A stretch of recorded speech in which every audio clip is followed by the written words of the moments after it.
अभी रिसेंटली आपने कुछ ऐसी वीडियोस देखी होंगी जहां पर एक पूरी सिटी अंधेरे में जा चुकी है और इस ब्लैकआउट के बीच सिर्फ एक 5 स्टार होटल है जो अंधेरे में नहीं है एंड उसके अलावा पूरी सिटी में ब्लैकआउट हो चुका है। अब ये कौन सी सिटी है, इसके पीछे कहानी क्या है, इस कंट्री की कहानी क्या है, ये मैं आपको समझाता हूं। तो बेसिकली जब यूएसए ने जनवरी में वेनेजुएला को कैप्चर किया था तब क्यूबा में इकोनॉमिक क्राइसिस बढ़ाने के लिए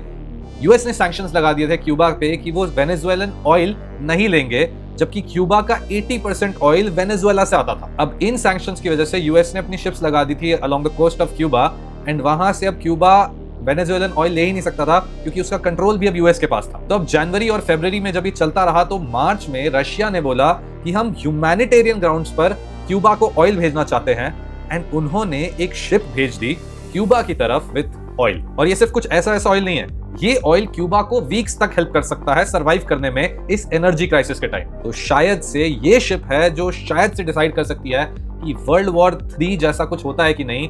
क्योंकि ध्यान से सुनिएगा। तो लेट्स से ये जो ऑयल टैंकर है वो यूएस के सैंक्शंस के बीच में और यूएस के शिप्स के थ्रू जाकर क्यूबा में डिलीवर कर देता है ऑयल, तो कहीं ना कहीं वर्ल्ड मैप पे यूएस के लिए ये बहुत ही शर्मनाक होगा कि उनके सैंक्शंस को कोई डिफाई करके क्यूबा को दे रहा है ऑयल। एंड अगर यूएस ने रोक दिया इस ऑयल टैंकर को डिलीवर करने से ऑयल, तो ये सीधा अटैक हो जाएगा एक रशियन एसेट पर एंड हो सकता है कि रशिया इसके रिटेलिएशन में स्टार्ट कर दे यूएस के साथ एक लड़ाई। तो फाइनली इसका मतलब ये है कि ये ऑयल टैंकर कहीं ना कहीं हो सकता है डिसाइड करे कि एक लड़ाई between US and Russia and eventually the world होगी कि नहीं।